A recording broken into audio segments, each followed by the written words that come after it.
Assalamualaikum warahmatullahi wabarakatuh.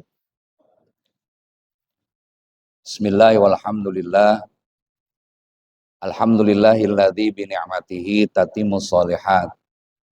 Asyhadu an la ilaha illallah wahdahu la syarikalah wa asyhadu anna sayyidana wa nabiyyana Muhammadan abduhu wa rasuluhu la nabiyya ba'dah. Qala Allah ta'ala fil Qur'anil Karim. A'udzu billahi minasyaitonir rajim. Yarfa'illahu alladhina amanu minkum walladzina utul ilma darajat. Al-Mukarramun, para asatidz, ketua dan segenap DKM Ar-Rahmah, dan pendengar Majelis Ta'lim Ar-Rahmah di mana saja berada, semoga semuanya dimuliakan Allah Subhanahu wa taala. Pada pagi hari ini kita masih melanjutkan kajian hadisnya. Insya Allah kita akan mencoba hadis yang ke 262 dan seterusnya. A'udzubillahi minasyaitonirrajim. Bismillahirrahmanirrahim. Ila hadratin Nabil Mustafa wa Rasulil Mujtaba wa Habibil Muqtada Sayyidina wa Maulana Muhammadin sallallahu alaihi wasallam wa ala alihi wa ashabihi wa azwajihi wa dzurriyyatihi wa ahli baitihil kiram wa khususun hadiyatan ila ruhi muhaddis hadzal kitab wa ila arwahi ahli kubur jamaah ta'lim ar-rahmah ghafarallahu dzunubahum syai'un lillahi lahumul fatihah. A'udzu billahi minasyaitonir rajim. Bismillahirrahmanirrahim. Alhamdulillahi rabbil alamin. Arrahmanir rahim. Maliki yaumiddin. Iyyaka na'budu wa iyyaka nasta'in. Ihdinas siratal mustaqim. Siratal ladzina an'amta 'alaihim ghairil maghdubi 'alaihim waladdallin.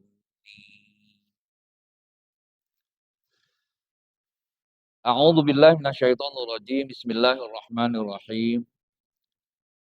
Qala Nabi sallallahu alaihi wasallam, innallaha ta'ala ja'ala ma yakhruju min ibni Adam masalan lid dunya. Rawahul Baihaqi radhiyallahu anhu. Qala Nabi sallallahu alaihi wasallam, bersabda baginda Nabi besar Muhammad sallallahu alaihi wasallam, innallaha ta'ala, sesungguhnya Allah Ta'ala, ja'ala ma yakhruju min ibni Adam, Allah telah menciptakan produksi, sirkulasi yang masuk kepada perut manusia. Perutnya keturunan Adam. Dari Nabi Adam, Adam Smith, Adam Malik, Adam Jordan, dan Adam-Adam yang lain.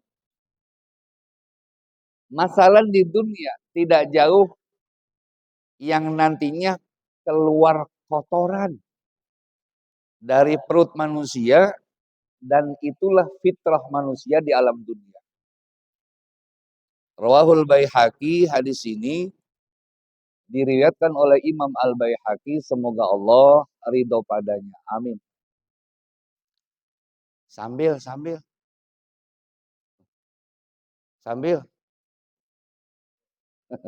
nyender.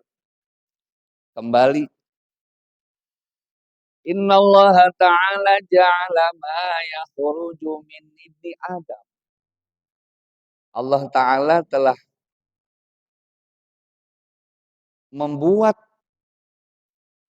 memproduksi sirkulasi dari makan minum manusia ke dalam perut. Min ibni Adam, daripada keturunan Adam. Masalan lidunya, yang nantinya akan keluar kotoran. Lidunya itulah dunia. Berarti mafhum mukhalafahnya hadis ini, Nanti di surga mah nggak ada kotoran. Di surga mah nggak ada istilah buang hajat, buang air kecil, keluar angin, nggak ada. Ini Allah dan Rasul menggambarkan status manusia di dunia. Kata Rasul, Allah lah yang memproduksi, mensirkulasi dari serapan makanan dan minuman di dalam perut. Yang luar biasa maksud hadis ini supaya kita nambah keimanan kepada Allah. Dari jenis makanan, minuman, Allah bagi jalur ke sini untuk vitamin A, jalur ke sono vitamin B, jalur ke sana vitamin D. Masya Allah. Dengan sendirinya, produksi dengan sendirinya. Makan kemudian dilenturkan oleh gigi. Allah ciptakan gigi. Kalaupun nggak punya gigi, dilembutin oleh tangan. Kemudian masuk ke rongga, masuk ke dalam. Ada yang jadi vitamin apa tadi? A, B, C. Dan jalurnya masing-masing. Masing-masing. Minan nabati yang dikonsumsi dari tumbuh-tumbuhan. Dan tumbuh-tumbuhan banyak jenis.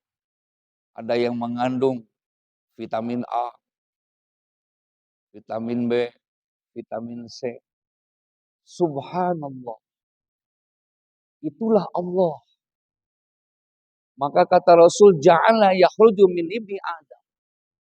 Yang nanti kesimpulannya, setelah saripati tadi diserap, dibagi-bagi untuk produksi manusia, maka pada akhirnya menjadi ampas.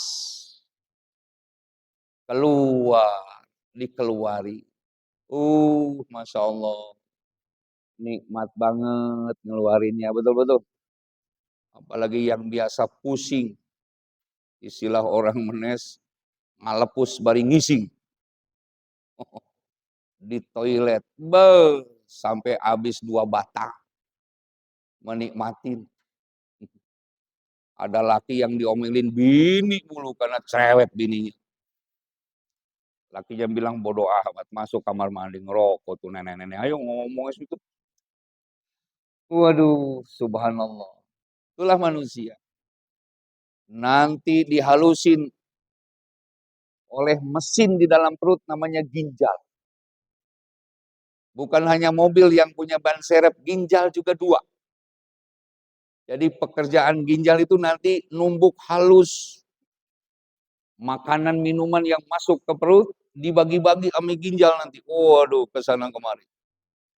Makanya sesungguhnya ginjal 1 pun sudah produksi. Cuma ya tidak maksimal karena atu. Maksimalnya 2 tuh ginjal tuh. Maksimalnya. Yakhruju masalan di dunia. Kesimpulan akhir pada Rasul ntar jadi ampas. Yang namanya ampas keluar dari perut siapapun. Nggak enak melihatnya.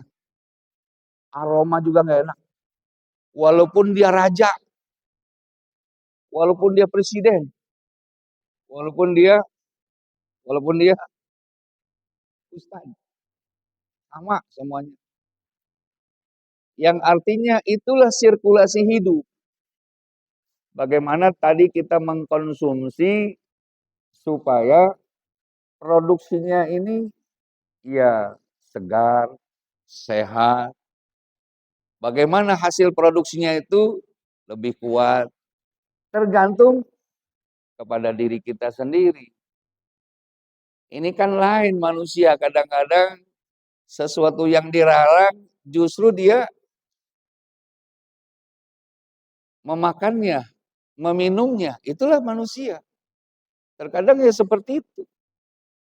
Manusia kadang-kadang mencari keanehan untuk mencari apa namanya sensasi. Apa enaknya itu? Khamr, minuman keras apa enaknya? Apa enaknya? Tapi itulah manusia. Alasan dia kalau punya problem, punya masalah, minum khamr akan hilang masalah. Itu logikanya pakai apa itu? Justru pakai logika akal sehat akan nambah masalah. Makanya ini hukum sesuatu yang dilarang oleh Allah pasti ada efek. Tahu kan efek? Efek tahu? Diinjek di sini bunyi di sono. Pasti kullu syai'in laha sababun, setiap sesuatu pasti ada unsur sebab. Pasti. Waduh. Ini katanya sih benar apa enggak? Saya cuma katanya di belakang ini namanya motorik yang mengatur sel-sel untuk menggerakkan manusia di belakang. Otak. Ini bukan ratusan ribu, jutaan sel yang mengatur. Yang mengatur derap langkahnya ornamen tubuh manusia. Di sini. Oh. Nah, konon katanya kalau ini dirusak selnya, maka tidak ada keseimbangan. Kenapa Allah mengharamkan khamr tadi? Karena merusak sel, merusak motorik, merusak marwah manusia. Waduh. Tapi kenapa manusia justru menginginkan itu? Kalau ditanya kenapa lu beli minuman alkohol? Enak Ustaz kalau minum pikirannya melayang. Tuh, fly to the sky. Melayang, enak. Waduh, padahal dia nggak tahu. Katanya sih satu butir ekstasi yang kristal. Itu dulu tahun 2000 harganya 300.000. Dulu, nggak tahu sekarang. Kalau diminum atu hampir 100.000 sel otak hancur. 100.000 sel otak hancur. Kalau dia minum satu hari satu ekstasi, berarti 300.000. Kalau sebulan dia minum kali 30 butir ekstasi sudah berapa? Subhanallah. Ya nanti efeknya kan kemana-mana. Kalaupun dia ahli ibadah, sholatnya nggak jelas. Kan pernah saya sampaikan dulu. Kenapa Allah sampaikan dalam Al-Quran buah-buahan yang ada di Arab? Wal'inaba, diantaranya buah anggur.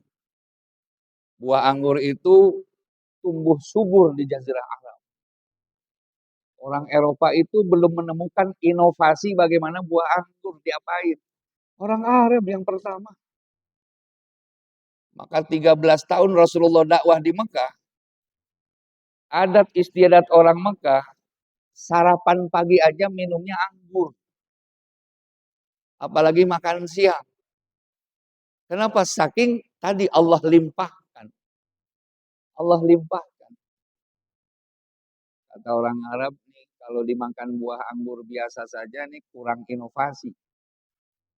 Ada temennya bilang, coba kita peres yuk. Jadi bukan inab lagi, namanya asir. Jus. Wah enak nih. Coba kita diemin yuk seminggu. Diminum, menyengat. Waduh, baru 1 minggu udah menyengat nih. Coba kalau 5 minggu, nambah menyengat. Ada lagi yang usul, coba kita tanam ke dalam tanah yuk. Ditanam 1 bulan, diminum, waduh semakin menyengat. Kita tanam yuk 3 tahun, maka memabukkan. Dalam bahasa Arab yang memabukkan disebut khamr. 13 tahun Rasulullah di Mekah belum ada perintah untuk melarang khamr.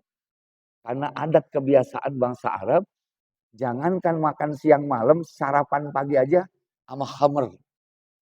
Sama minuman keras. Makanya dulu saya sampaikan preman Mekah namanya Umar bin Khattab sebelum masuk Islam. Itu kerjaannya tiap hari duduk di pasar.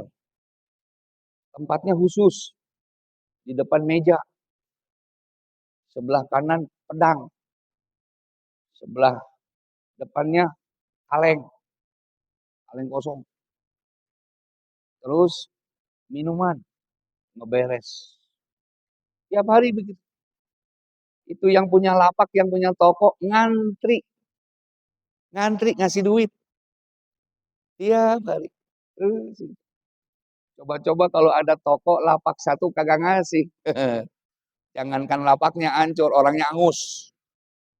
Habis. Ini pedang nih. Tiap hari minum. Waduh, kerjaan Umar. Matanya waduh, lebih tajam dari seekor elang. Oh, karisma, wibawa.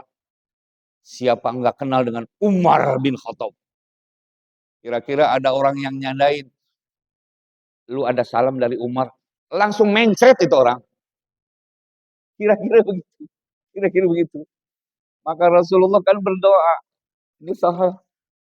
Ya Allah, seandainya aku boleh bermilih pilihan yang masuk Islam antara Umar bin Khattab dan paman Abu Lahab, lebih baik aku pilih Umar. Itu dikabul sama Allah. Kabul sama Allah. Doanya begitu Rasulullah. Untuk memilih yang masuk Islam antara Umar dan Abu Lahab. Saya pilih Umar. Masya Allah. Orang Arab tuh. Al-Quran pertama kan diturunkan di Mekah. Di Mekah. Sholat pertama di Mekah.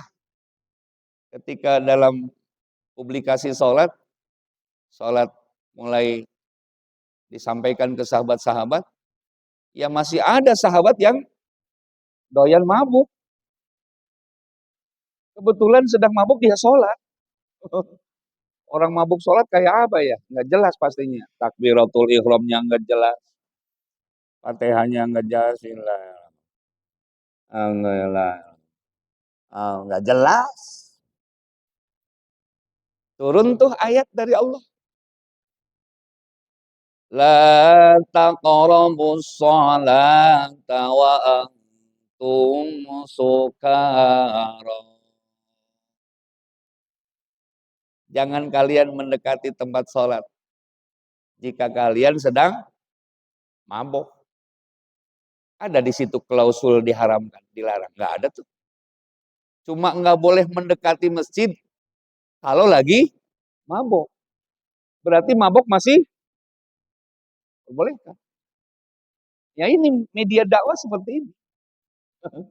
Makanya saya bingung di Indonesia ada Islam takfiri yang bukan kelompoknya, bukan golongannya, kafir. Waduh, waduh. Allah aja maha segalanya terhadap hambanya yang nuwakal tadi, tukang mabok. Tidak, Allah tidak berhentikan mereka sekaligus. La taqrabus sholah, jangan kalian mendekati tempat sholat. Wa antum sukaro, jika kalian sedang mabuk. Akhirnya sahabat-sahabat yang sudah Islam, yang doyan mabuk, dia kumpul-kumpul tuh. Waduh, dapat wahyu ya Rasul. Iya, wahyunya apa? Kalau kita lagi mabuk dilarang dekat masjid. Apalagi masuk. Waduh, waduh. Sementara jam 12 kita harus sholat zuhur nih. Jam 3 harus sholat asar, setengah 7 harus sholat maghrib. Jam 8 harus sholat isya, kita istirahat. Jam 4 sholat subuh. Kapan sempat maboknya nih kita nih? Akhirnya mereka sepakat, kita tinggalkan aja yuk. Nggak sempat mabok. Mendingan kita sholat terus. Dengan sendirinya tuh dapat hidayah. Masya Allah. Kembali tadi itu jenis minum. Kenapa sesuatu yang dilarang? Terkadang manusia menyukainya, menginginkan. Ya, Masya Allah. Sekarang nih sudah 2 minggu viral minuman wine yang alkoholnya lebih dari 5% ada label halal. Waduh, nggak tahu kan wine? Susah sih minum kopi sih. Wine tuh kalau disatukan dengan champagne, ya katanya sih menyengat juga kalau diminum. Ya, kalau di pesawat-pesawat itu masih disediakan wine. Ada label halalnya sekarang yang mengeluarkan Kemenak. Nggak tahu tuh cuak apa hoak, Apa emang teledor, apa memang dihalalkan? Nggak tahu. Yang jelas ada, yang jelas ada. Nah, itu jenis minuman. Ya sekarang jenis makanan dilarang oleh Allah. Ada binatang yang langsung diharamkan oleh Allah dalam Al-Quran. Walahmal khinzir. Jangan makan daging babi. Ini kalau tafsirnya kontekstual, dagingnya doang yang haram. Tulangnya itu. Makanya menafsirkan Al-Quran hati-hati, jangan pakai roi. Jadi harus nakli dan akli. Gitu ya. Itu jenis makanan. Dilarang sama Allah. Ada lagi hadis yang melarang. Tidak boleh mengkonsumsi daging anjing. Nah itu bahan ilmiah buat kita. Kenapa Allah mengharamkan daging babi? Rasul dan Allah mengharamkan konsumsi daging anjing. Oh, ada efek, ada sebab akibat. Karena dalam babi ada sebuah kandungan cacing pita yang membahayakan terhadap manusia. Kemudian anjing ada sebuah penyakit namanya penyakit rabies. Pasti, pasti. Tuh, ada sesuatu. Pertanyaan jamaah rahmah, kenapa Allah menciptakan makanan-makanan minuman yang diharamkan? Jangan lupa, inilah dunia. Al-Quran itu nama lain Al-Furqan. Membedakan mana yang hak, mana yang batil. Tinggal jamaah ar-rahmah, kita umat Islam pilih yang mana. Jangan berarti menyalahkan Allah. Kenapa Allah menciptakan binatang babi? Dengerin. Mestinya jangan Ustadz. Ya bukan dunia namanya. Surga. Makanya dunia itu pilihan. Pilihan. Tinggal nanti kita akan menganalisa dengan akal kita. Kenapa Allah melarang? Oh di situ ada sebuah sebab. Ada asbab. Kan itu ya. Ya ada sebuah dialog lucu ya. Seorang pastor dengan kiai. Pastor kan nggak punya istri. Dia bilang sama kiai, kiai bego amat. Waduh kiai dibego-bego sama dia. Daging babi enak kok nggak dimakan. Kiai bilang, lu yang blon. Daging yang lebih enak, lu nggak makan. Mana ada makan daging babi, mata meremelek, nggak ada. Tapi kalau daging yang itu, lu kalau cobain, meremelek. Gitu. Pastor kan nggak punya bini. Gitu ya. Kiai nggak kalah. Daging babi mah dimakan, pastor nggak bakal, matanya meremelek. Kalau yang itu, wow, kan main. Dan tidak ada efek. Nggak ada efek. Kembali tadi, sekarang jenis makanan. Makanan nanti akan sirkulasi. Dalam produksi tadi kata Rasul, ma yakhruju min ibni Adam. Terus lari ke sana kemari. Nanti kalau konsumsinya dari bentuk yang haram, waduh, menjadi segumpal daging, kemudian menjadi bayi, menjadi manusia dari haris konsumsi tadi yang sifatnya haram. Bagaimana keberlanjutannya? Ini yang harus kita jaga. Itu maksudnya kata Rasul. Jadi yuk, biarin makanan enak tapi halal. Biarin minuman nikmat tapi halal. Itu yang kita cari.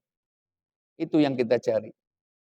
Toh Rasulullah sendiri dalam memproduksi kehidupan, subhanallah, menjadi cerminan manusia seluruh jagat alam raya semesta. Rasulullah. Jadi pola hidup itu Rasulullah sudah, subhanallah, menjadi contoh buat kita. Rasul tidur sepertiga malam. Berkisar jam 9,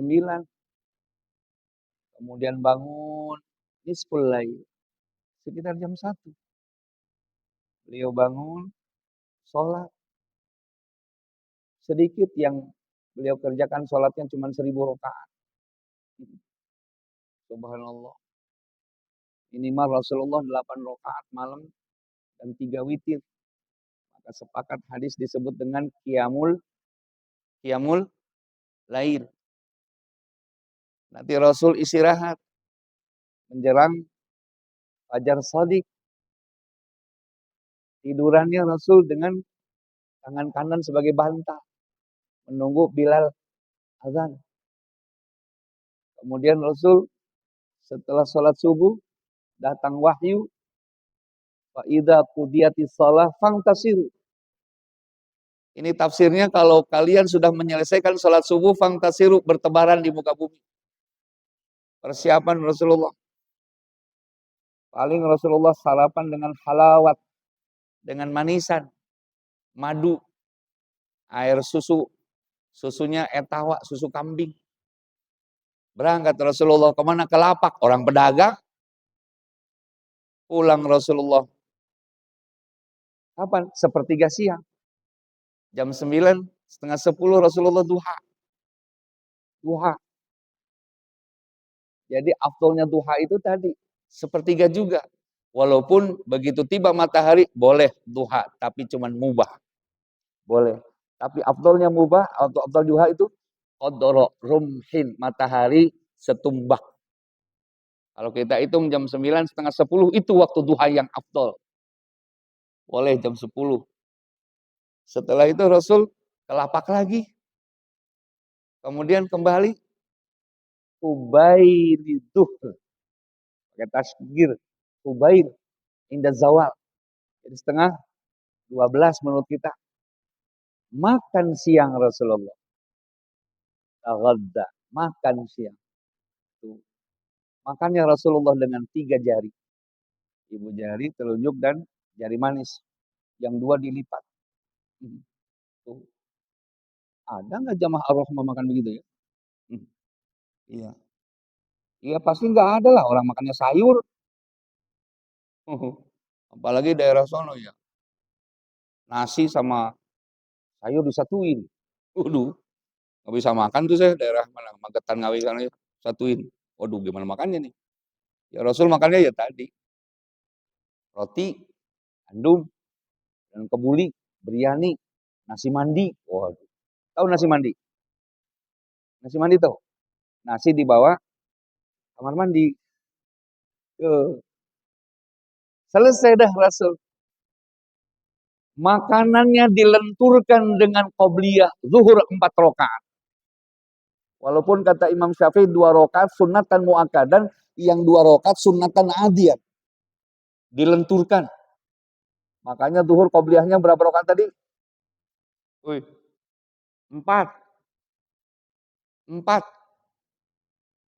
Dilenturkan tuh makanan dalam perut dengan 4 rakaat sebelum zuhur, 4 rakaat zuhur, dan 2 rakaat setelah zuhur. Jumlahnya berapa? Apa enggak lentur tuh makanan? Hanya nanti kita ketemu hadis setelah makan, Rasul biasa jalan minimal 19 langkah.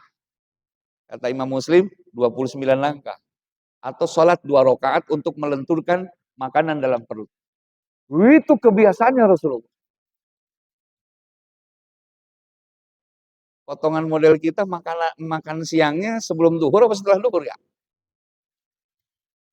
Emang kayak orang menesi, habis duhur dahar begitu dia bilang. Maksudnya apa? Setelah duhur beliau qailullah. Jadi setelah ba'diyah duhur qailullah. Tahu qailullah? Tidur sejenak. Qailullah. Tidur sejenak, bangsa 30 menit. Untuk rest kembali, mengembalikan energi supaya nanti kerja lagi mantap lagi. Tuh, kerja lagi mantap lagi. Tidur qailullah sebentar selepas duhur. Makanya kenapa makannya sebelum duhur Rasulullah? Karena dilenturkan dengan sholat tadi. Setelah sholat, tadi Rasulullah istirahat sejenak disebut qailullah. Tidur sebentar. Pasca 20 menit, 15 menit atau nggak tahu saya qailullah di situ apa namanya berapa waktunya ya. Yang penting qailullah. Insya Allah jamaah Ar-Rahmah juga bukan qailullah.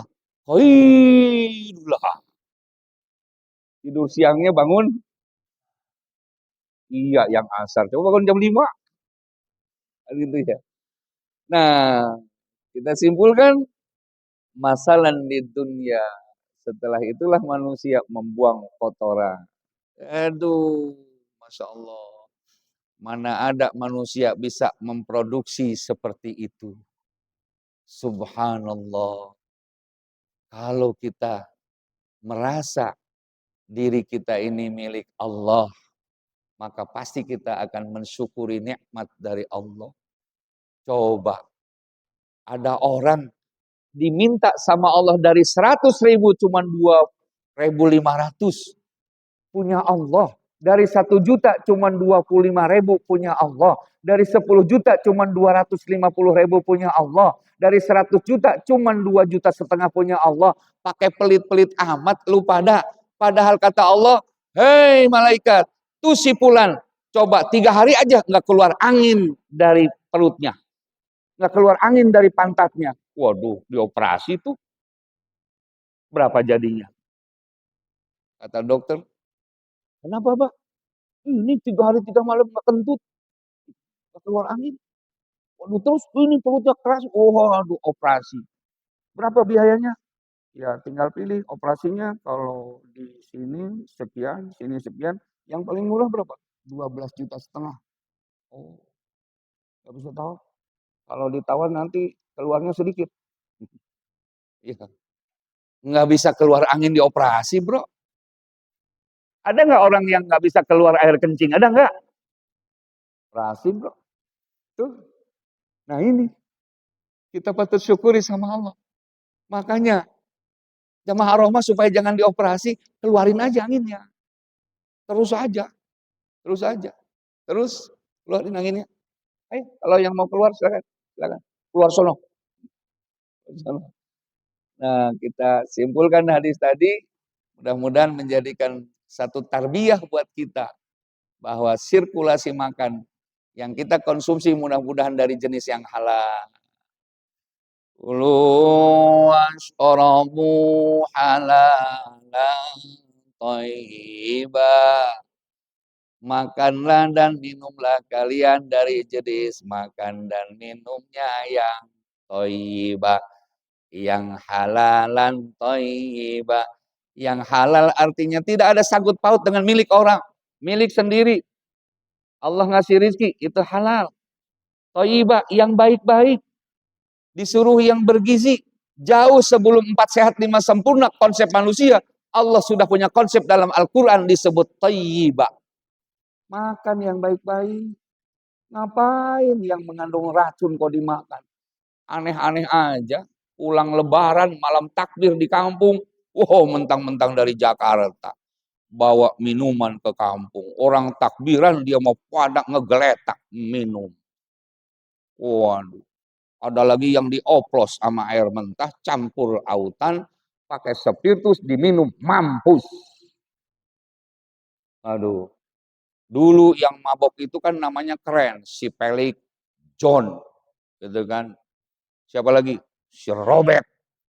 Sekarang Udin mabok, Udin. Siapa yang mabok? Soleh mabok. Siapa lagi? Cecep.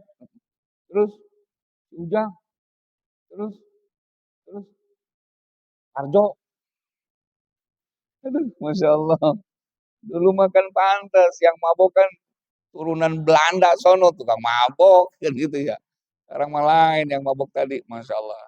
Kita simpulkan, kulu washrabu halalan thayyibah. Yang kedua, itulah fitrah manusia. Ya, nggak jauh keluar ampas semuanya. Makan yang bergizi, yang enak juga keluar ampas semuanya. Makan di tempat restoran yang mewah juga keluar ampas. Ampas. Jangan bilang siapa-siapa ya. Pengalaman pribadi, diajak orang yang banyak duitnya. 4 orang saya makan. Sebuah ya rumah makan di Amman, di Jordania.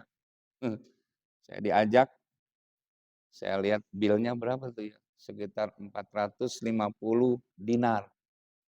Waduh, saya kaliin aja ya, 1 dinar kan 3 dolar. 1 dolar itu 14.500 ya. Waduh, Kita makan berempat 6 juta. Waduh, gua bilang. Waduh, inget amai pondok aja beli semen gua kan itu. Masya Allah, 6 juta 4 orang.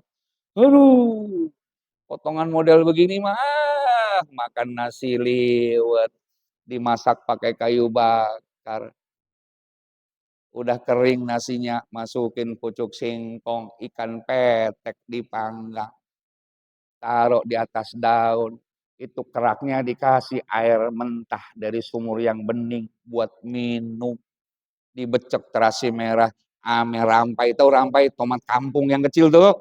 Waduh, dicocol pucuk singkong, ikan petek di atas daun. Mari kita bayangkan. Selesai. Minum pakai ompreng gini. Waduh, sisa minum ditaruh di atas atap kobong. Pagi diminum. Waduh, langsung pagi-pagi. Bismillahirrahmanirrahim. Juara MTQ itu dia minum Castro. Juara MTQ itu. Tuh santri tuh filosofisnya. Tidur di amben, balik, bolong, pakai sarung, nggak pakai daleman, AC dari bawah, bus. Bus. Mantep. Bantal udah 12 maulid, gak diganti-ganti. Mantep. Kiri kanan sebelah sini kitab, sebelah ini asbak rokok. Waduh, tuh santri. Masya Allah. Sekarang itu santri diajak ke Jakarta. Ame ketua Masjid Ar-Rahmah diajak makan ke Hokben. Ame awe-awe sama KFC. Kira-kira santri nambah apa enggak tuh ya? Nambah. Diajak tidur ke sono tuh, ke Hotel Mulia Bintang 5 Senayan. Ngorok nggak tuh santri? Oh. Coba orang kaya yang keluar masuk Mercy, suruh makan tuh nasi liwet di atas daun pakai ikan petek sambal terasi. Bisa nggak dia? Maka seleksi kalau nyari pemimpin, mestinya tadi tuh yang jadi pemimpin itu yang makan di daun. Kalau keluar turun Mercy, mana tahu mau enak sama rakyat dia. Apalagi sama ustadznya kali. Tuh filosofi santri.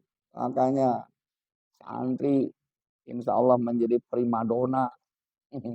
Buktinya sekarang nyari pasangannya yang religius, nasionalis, religius, takut kalah, takut kalah. Oh berarti kesimpulannya jadi santri menjadi primadona nanti ke depan. Insya Allah. Dah. Jamaah Ar-Rahman dan pendengar Majlis Taklim di mana saja berada, mudah-mudahan bermanfaat buat kita semua. Kita akhiri dengan kafaratul majlis. Subhanakallahumma wa bihamdika asyhadu an la ilaha illa anta astaghfiruka wa atubu ilaik. Wal afu minkum wallahul muwafiq ila aqwamit thoriq. Assalamualaikum warahmatullahi wabarakatuh. Ya Rasulullah